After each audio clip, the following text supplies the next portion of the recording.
今天是我就任中华民国总统满2周年的日子，非常感谢国人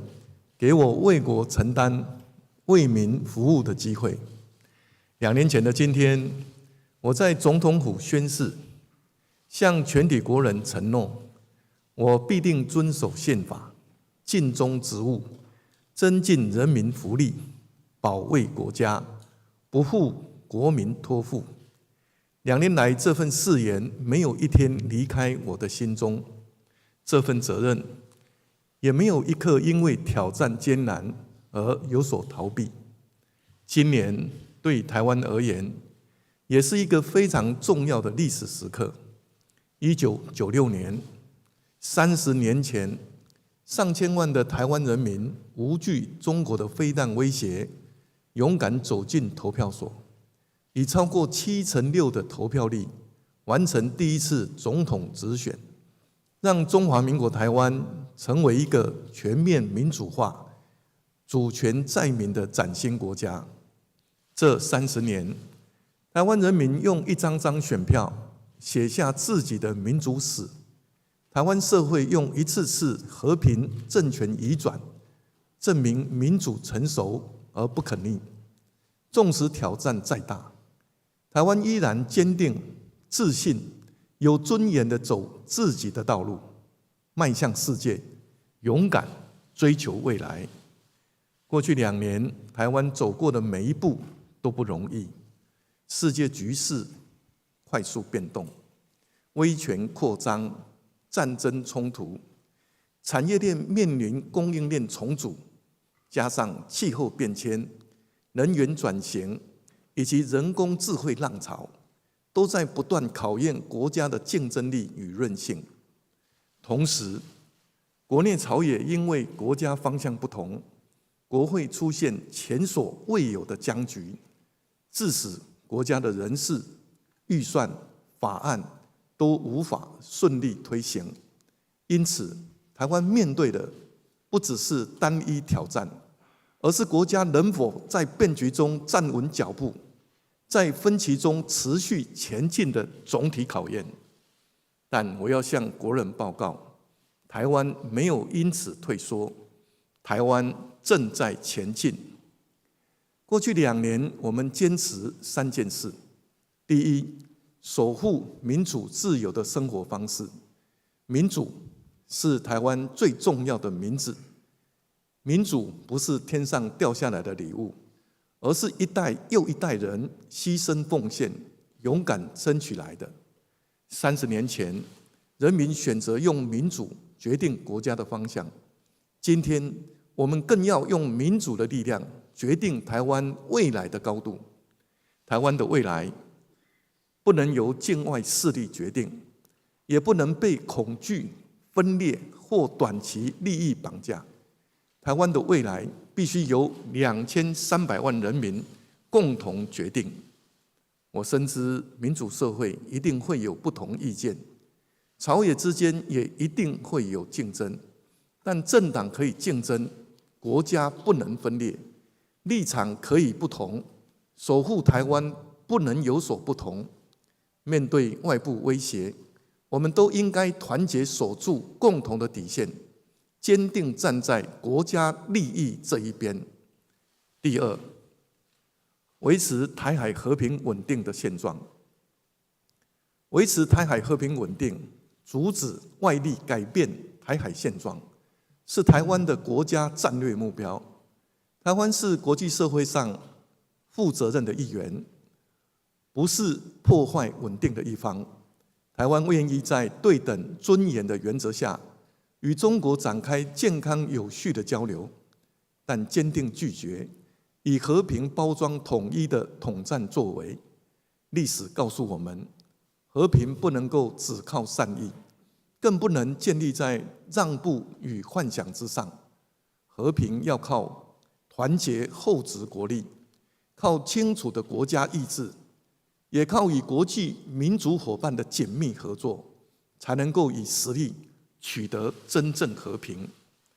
总统直选30年来，台湾人民一次又一次用选票向世界证明，我们珍惜和平，但不会放弃自由。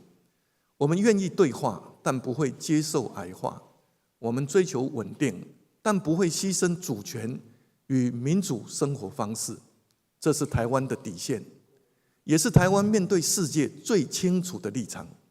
因此，这2年来，政府持续推动国防改革，强化不对称战力，提升全民防卫韧性，建立更完整的国土安全网络。国防改革不只是武器更新，更包括人力、训练、后勤、制度与社会支持的全面强化。我们增加国防投资，因为警觉威胁更甚以往，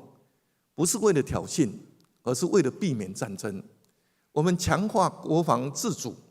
防卫力量，不是为了升高冲突，而是为了保护人民。我们与理念相近国家合作，不是为了对抗任何人，而是为了维护台海与印太和平稳定。针对立法院未能完整通过国防特别预算条例，势必严重影响台海和平稳定的现状，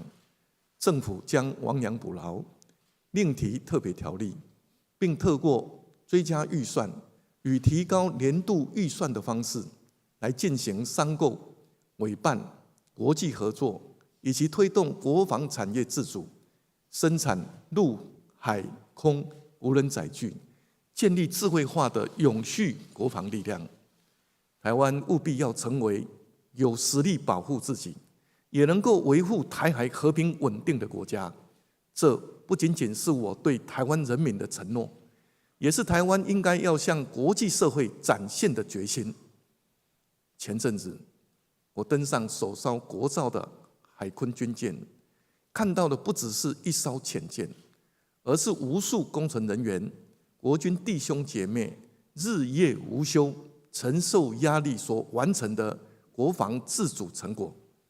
海鲲军舰承载的是台湾不向压力低头的勇气，也是我们用自己的双手为下一代打造安全家园的决心。我要向国军弟兄姐妹表达最高敬意，不论是在海上、空中、山区、外岛，还是在一个看不见的岗位，你们守护的不只是边境与领空，更是2300万人民安心生活的日常。国家的安全来自你们的专业、纪律与牺牲奉献。身为三军统帅，我会继续做国军最坚定的后盾，让国军有更好的装备、更好的训练、更好的照顾，也让军人受到社会应有的尊敬。第三，发展经济，打造更有韧性、更有竞争力、更有照顾人民的台湾。繁荣是人民最深切的期待。过去2年，我们面对全球经济变局，积极改善投资环境，落实产业创新与升级转型，并推动立足台湾、布局全球、行销全世界的国家经济战略。半导体、人工智慧、军工、安控、次世代通讯，都已经是台湾在全球供应链中不可取代的关键力量。台湾不只是制造基地，更要成为创新基地。台湾不只是供应链的一环，更要成为民主科技阵营可信赖的核心伙伴。现在这个方向已经陆续看到成果。去年我们全年的经济成长率为 8.68%， 消费者物价指数 CPI 1.6%， 吉尼系数维持稳定，就业情况15年来最好，人均 GDP 更已经超越日韩。台湾今年第一季的经济成长率 13.69%， 39年来单季最高，推估今年全年经济成长率超过 7%， 总值高达32兆元，已经是世界重要的经济体。这个好成绩是全民共同努力的成果，也是我们勇敢自信的拥抱世界，拒绝依赖单一市场的结果。多年来，我始终没有忘记在社会各岗位、各角落辛苦工作的身影。我深刻了解，亮眼的产业成绩不能只停留在报表上，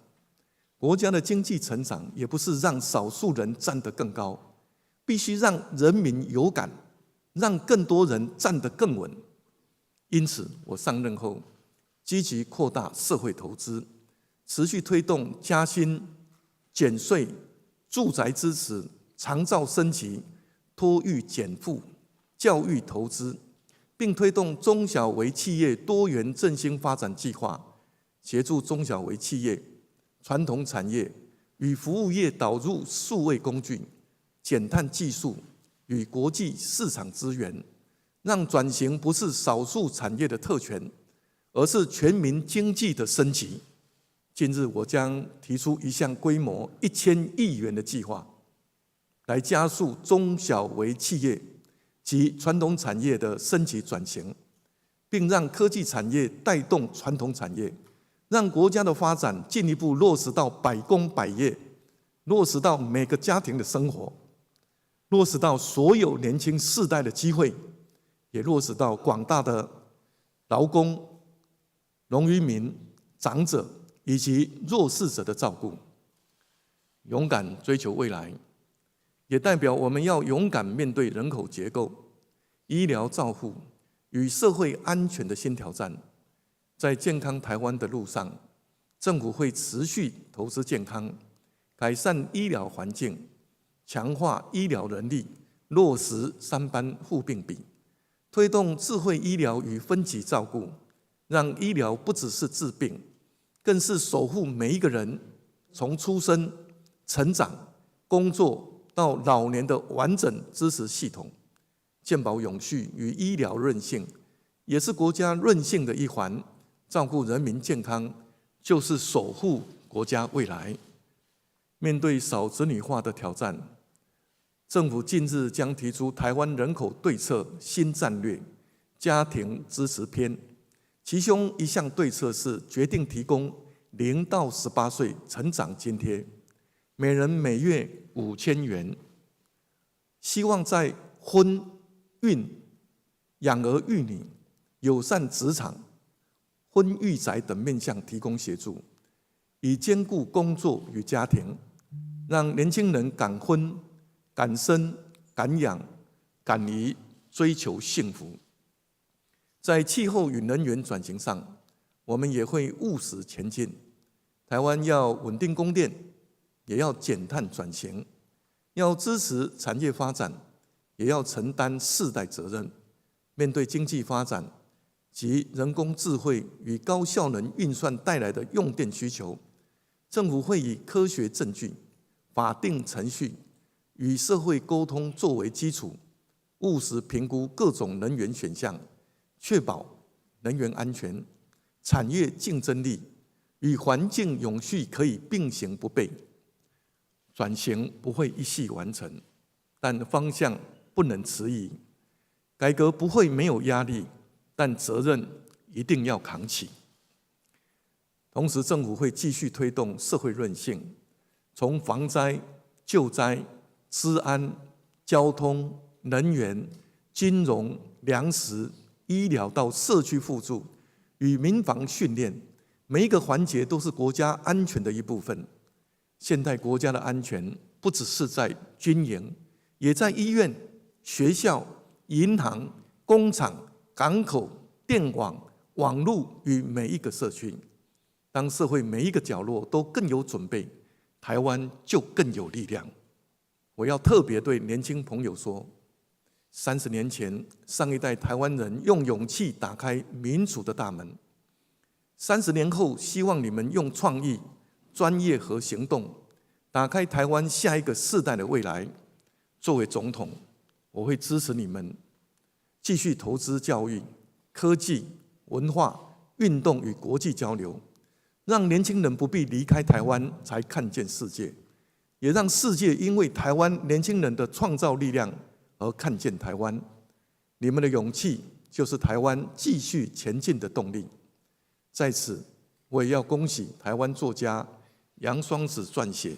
金陵翻译的《台湾漫游录》荣获国际布克奖。这是他们继美国图书奖之后再次夺得国际文坛大奖。这代表台湾的年轻人已经有实力在世界的舞台上发光发热。我也要对所有辛苦工作的国人说，政府知道你们的压力，也知道改革的成果必须更快、更实际的落实到每一个家庭。我承诺政府会一步一步把基础打稳，把制度补强，把资源用在最需要的地方，打造台湾成为安居乐业的好所在。未来我会以更谦卑的态度倾听人民，以更坚定的意志推动改革，以更稳健的步伐守护国家。我要带领执政团队继续把国家安全顾好，把经济体制顾好，把人民生活顾好，把台湾在世界上的位置顾好，让台湾无可取代。最后，我要用一段话与全体国人共勉：台湾的力量不在于人口多寡，而在于人民的自由意志；不在于声量高低，而在于价值清楚；不在于国土大小，而在于我们始终没有放弃自己的方向。台湾是一个良善的国家，是愿意承担责任、值得世界信任的伙伴。台湾也是在民主航道上引导世界前进的灯塔。让我们团结一致，守护民主，追求和平，创造繁荣。让我们以总统直选30年来的民主自信，勇敢追求未来，用这一代人的努力，为下一代留下更安全、更自由、更公平、更有希望的台湾。谢谢大家。